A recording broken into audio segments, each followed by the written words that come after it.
and welcome. Addition at Infosys has finally happened. A new CEO and managing director is joining and coming on board, Vishal Sikka, ex-SAP.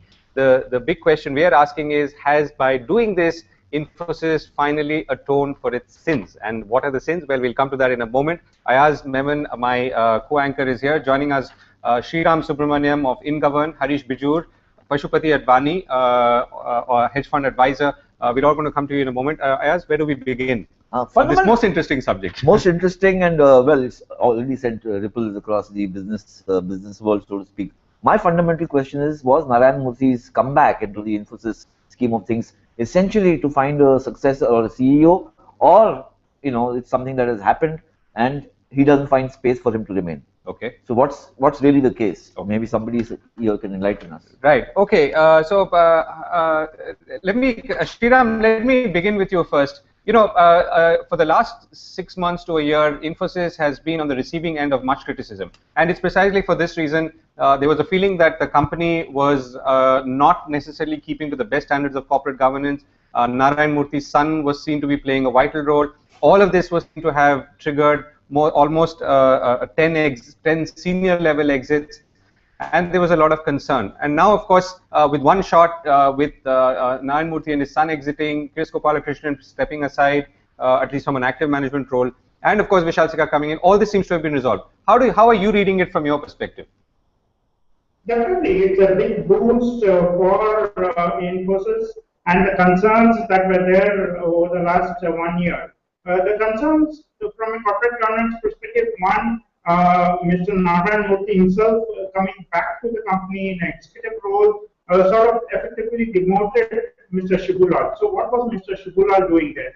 Two is, when Rohan Murthy came into the office of the chairman's office, he didn't have any experience in IT services. So, and that created a lot of dissonance internally. Neither was it being groomed for future leadership, nor was he doing anything based on his past background. So he was completely assisting only his father. So that was completely against any corporate governance principles that Infosys itself had set for itself.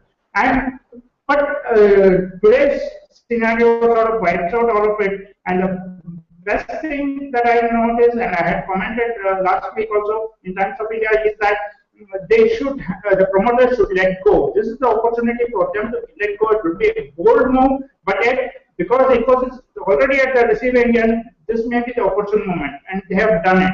So the promoters have let go. They are going to be out of the board, including just Mr. Narayan Murthy taking the role of Chairman Emeritus, which is hopefully just non-intrusive, so to say, in the company. So to that extent, I think the company has atoned for its last 1 year of non-adherence to some corporate governance standards it had set for itself. I mean, per se, Infosys is one of the better corporate governance companies in India. But over the last 1 year, it had sort of addressed or gone below its own standards. And that's really why we are asking, has the company atoned for its sins? Harish Bijoor, how do you read first the events of the last 6 months to a year, and then today's dramatic announcements and rejigging? Well, I read all of this change, and change that has been planned for, and not change that is accidental. Because, finding a new CEO does take time. And I think, they've taken a fair bit of time on this, and today's announcement is really speaking about a new hope, a new future. But what I'm excited about is the fact that, Mr. Murthy steps aside totally, completely, and irrevocably so, it looks like, because he comes out and says that he is not going to be out there except for being a titular chairman emeritus. I think that's excellent, because Mr. Vishal Sikka does not need a shadow. In fact, Mr. Vishal Sikka needs to create his own shadow, and his own shadow is going to actually deliver results for Infosys. So the brightness ahead seems to be an exciting point to look forward. Harish, how do you read this? I mean, it's a little tricky, of course. One way of looking at it is that Narayan Murthy had this in mind, right? And obviously they could take some time to find the next best and the ideal CEO and so on. And Vishal Sikka himself seems to have come into the picture because of some wrangling within the SAP board. The other is that all the events that happened, including all the media brouhaha and the 2,000 crore legal notice, is what prompted him and his board to move quickly. Well, I'll put it this way, that the board had to go this way because, we have to be fair on this count. Version 1.0 of N.R. Narayan Murthy at Infosys was a brilliant era. Version 2.0, or what I call the second coming of Narayan Murthy to Infosys, wasn't possibly hot at all. And I think this second coming was a bit of a letdown, and that letdown had to be plugged. And I think Narayan Murthy and his entire team has plugged it in well, bringing in Vishal Sikka at this point in time. Right. Shriram, let me come back to you. How do you see this? I mean, was this something that had been well planned by Narayana Murthy, or do you feel that this is really in response to the mounting pressure from the world at large, i.e. investors, big and small, media, other stakeholders, and so on? No, I don't think last year when Narayan Murthy joined the company, he knew that he would leave the company so soon. He himself had told it would take 2 to 3 years for turning around the company. So that was there. But they knew that they had to look out for a new CEO eventually, and that was said even in last June 2013.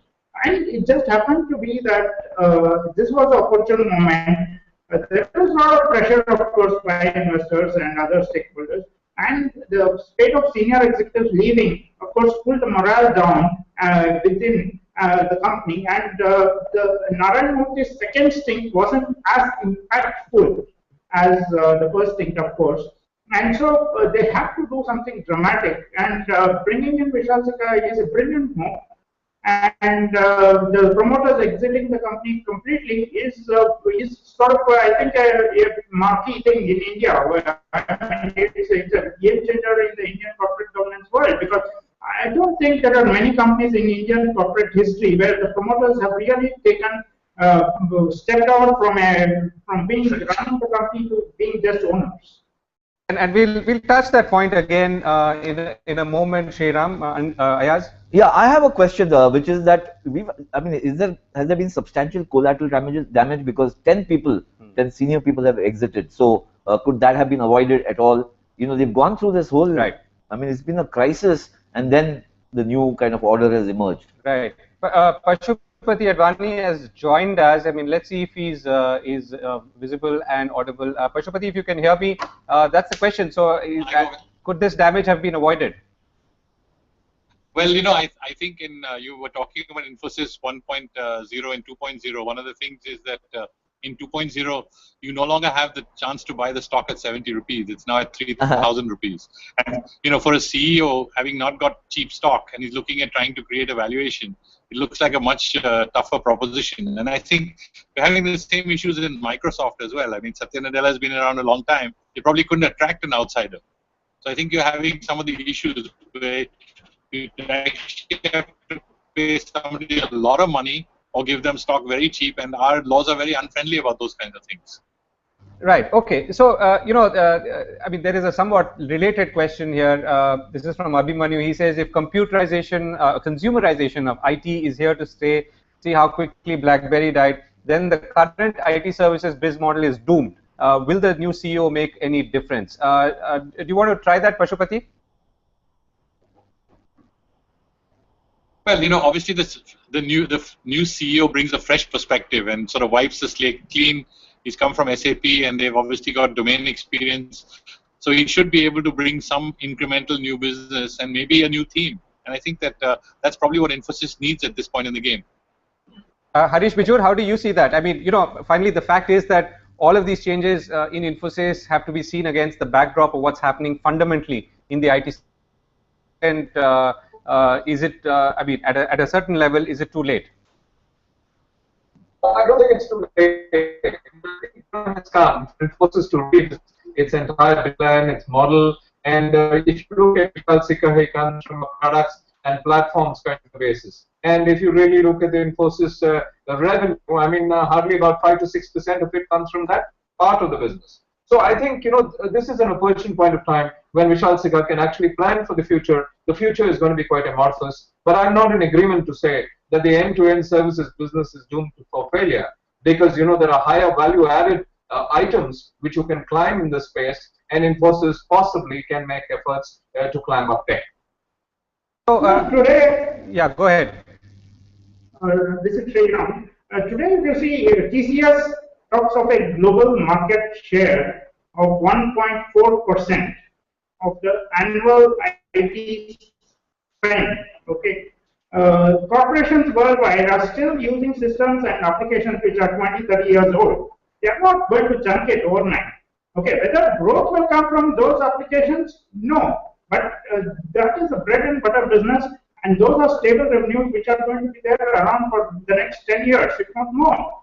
Okay, so growth will of course come in newer applications, newer services, but the past revenues doesn't get washed away. So to that extent, the opportunity is huge.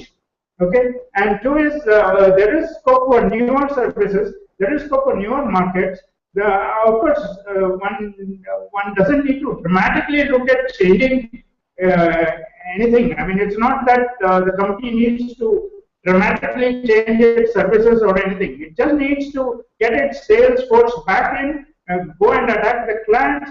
The market space is huge. Pashupati, I would just like to make one point. The share price of 3,000 plus, which we just spoke about now, is going to be a perennial price level. Now, the 3,000 plus represents the kind of evaluation the company gets for its end-to-end services revenue, which is 94% plus. That 6% of revenue, which comes from new businesses, products, etc., is going to determine whether this price is going from 3,000 to 9,000, which is going to give the upside to Vishal Sikka or not, and his entire team, of course. But then the focus in terms of premiums, values, and valuation is going to lie in how Infosys is going to morph itself out from being an end-to-end services company alone. Well, I think what I meant was that at 3,000 rupees, you're talking about a large market cap. Infosys is now a super tanker. So, pulling the value by $500 million at this level or $1 billion, that's the key. And, all right, so if Vishal Sikka raises the market cap by $1 billion, he feels he should get paid $100 million, right, to do it. But there's no way that Narayan Murthy is going to agree to give him that kind of thing unless he surprises us all on the 14th with Mr. Sikka's package. Okay. So no, but Pashupati, what's the perception now from the outside, from an investor's point of view? How do they see the Infosys stock, or how will they see going ahead? Well, obviously, what they're feeling is that a lot of people who have left feel that the big upside is not there, and I don't think most of these guys are in for the salary. They're in it for the big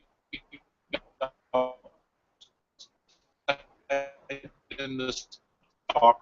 A lot of the people who've departed in the last 6 months have had large positions in stock, which also they're now free to sell insiders. So, it's a question of taking cash off the table.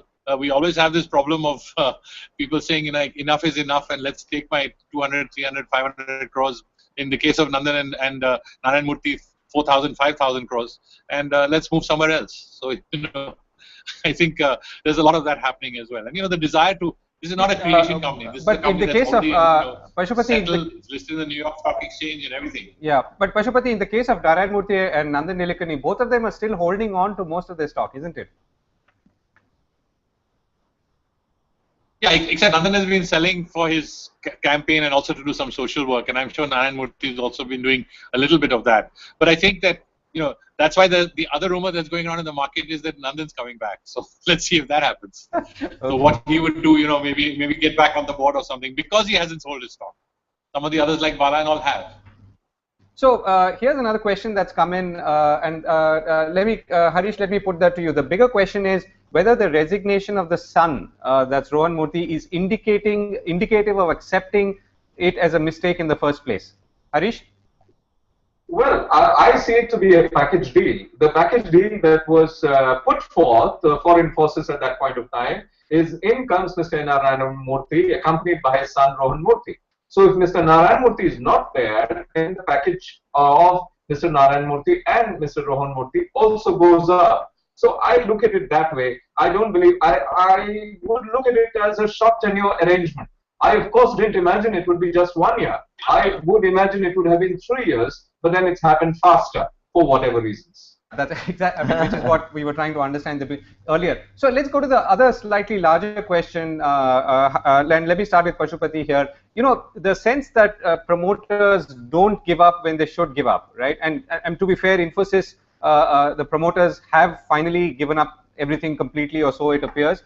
But the larger, if you look at the larger landscape, most promoters stay dug in, refuse to budge, and inevitably this also causes a problem in the way a company is run or in the company's future, given or granted that most companies, particularly in Asia or conglomerates, are family run. Well, you know, I think the question has answered itself. You know, it is a question of maybe hanging on too long, but you know, I think very few families, and I would say probably the Dabur family has been the most progressive in this space, where they've been able to actually totally professionalize the management and take a back seat. In fact, that also comes of because they had a lot of family members, and they decided that they would just be like a one voice and have a council, and then just take decisions together and let the professional management drive the company. There is a stage now. You know, I think in Infosys, what's happened is you've got a combination of professional management and the original owner promoters, and obviously at the end of it all, it's as they say, it's all about the money, honey. And you know, I own the stock, and therefore I feel that it's the right thing for me to be doing. So Harish, how do you see this? I mean, if you were to contrast, let's say, with the other big IT majors, right? So there's TCS, obviously owned by Tata Sons and the Tata Group, and very stable management. There's Cognizant, again somewhat owner promoter, but again, at least for today, for now, seems to have stability at top. And there's Wipro, which obviously has Nazim Premji owning a majority stake, but never actively running the company and always having a professional CEO. How would you contrast these and what's happened at Infosys? Well, I would say that each of these has a different way of looking at businesses, and even Infosys, if you really look at it, I would look at the fact and say that Infosys, though it was run by founders, though it was run by an entire team of people who knew every little nitty-gritty of the company, I think there were times when they did promote upwards a whole host of second-level operational managers who actually did the business, and I think that was good. But then the very same thing cut wrongly onto Infosys, because the moment people looked at the fact that, hey, listen, it looks like if I'm not a promoter, I'm not going to be where I should be. And I think that's when people started leaving the business. And I think that's getting corrected. And I think the professionalization of Infosys, version 3.0, as I would call it, is actually just about beginning. And I think to that extent, I would end and say that, Achhe din aane wale hain is a great slogan for Infosys as well. Well, Achhe din aane wale hain, Kenny, the proof of the pudding is in the eating. But what are the serious challenges that Sikka faces now? What are the 3 or 4 most important things that he needs to do, he needs to address? One of the key issues that I personally feel Mr. Vishal Sikka will face is the fact of leadership. Because leadership is going to be very, very critical, and this is going to be different from the background from where Mr. Sikka comes from. Leadership and attaining leadership in a space which is an end-to-end services business is a different ballgame altogether. So I think that established norm of leadership, which will, make him say from the ramparts that we have arrived, I am your leader, and I will lead you into this blissful future where we are going to be doing different things, where the valuation of this company is going to go crazy, where this entire big kitty of money with which we haven't done too much is going to be spent in a purposeful manner, which is going to deepen valuation even further. So I think all of this is going to be the key challenge. I don't think it's going to be operations, because the second level and rung of Infosys is totally well oiled. But the key challenge is leadership, and that is what is going to be watched over the next year. Pashupati, do you want to weigh in on this? I don't know if you're, I'm sure you've held Infosys stock at various points of time, if not continue to hold so. How are you seeing this? Well, I think, time will tell whether we are in 2.0 or 3.0. And I think that still, while the changes are happening, the only thing that has actually pulled Infosys up in relation to the rest of the market is the rumor that there's going to be a buyback, as well as there's a rumor that Nandan's coming back, and if either of those rumors come true, then perhaps that's good for some price in the stock. That's why it went up a couple of ₹100 in the last couple of days. But I think that I'd watch and wait, and I'd be a lot more comfortable in the pure business side of a TCS rather than an Infosys at this point. Though times do change.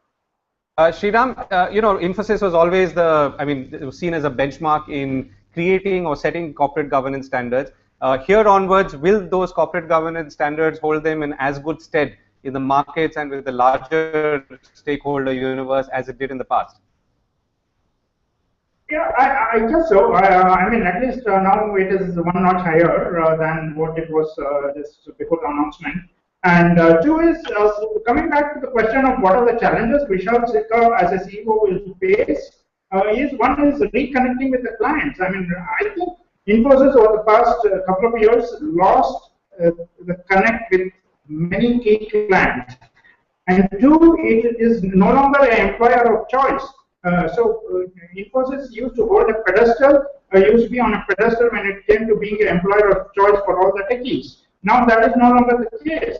So if you look at it, that is also, you can see the attrition rate at Infosys, which is higher than the industry average. So I'm just saying that these are the two challenges. One is connecting with the client, and two is ensuring that it's an employer of choice. The other things, operations, as Harish said, elevating Praveen Rao to be the COO and other leaders of that, Infosys has enough bandwidth to handle the operations.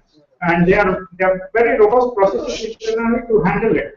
Just that I see Vishal Sikka as being the next Nandan Nilakani kind of a era, because Nandan used to have a very good charisma, very good connect with clients, and that is back into Infosys now. Okay, so let's revisit the question we started with as we close, and let me come back to you, Harish. The question was, has Infosys now atoned for its sins, in a manner of speaking, by doing today what it did today, and in some ways making up? And again, just to remind ourselves that there is, not to forget, there's a 2,000 crore legal notice against two publications, or rather three publications, Economic Times, Times of India, and Financial Express.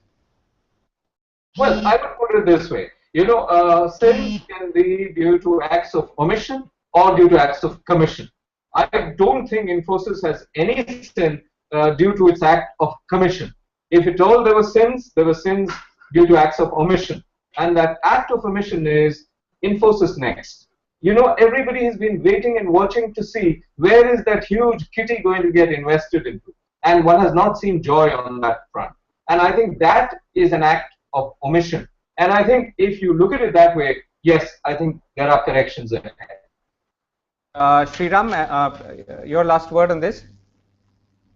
I think yes, to some extent, whatever, especially when Narayan Murthy came back last year, there was a slight drop in its corporate governance standards. It has at least gone up the pedestal now. And two is, I think, as Harish said,